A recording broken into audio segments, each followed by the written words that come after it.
అన్నాడు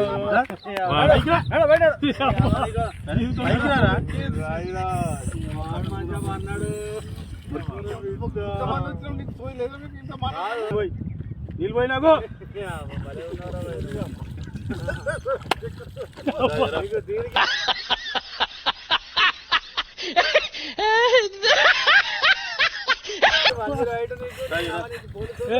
ఎందుకు పన్న వాళ్ళ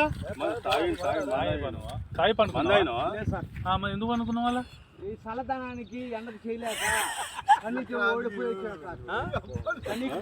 ఓడిపోయి వచ్చిన గెలవలేక ఏం చేసావు 10 రోజుల నుంచి గణేష్ చేత నాతో గట్టించి నా కష్టం దోచుకొని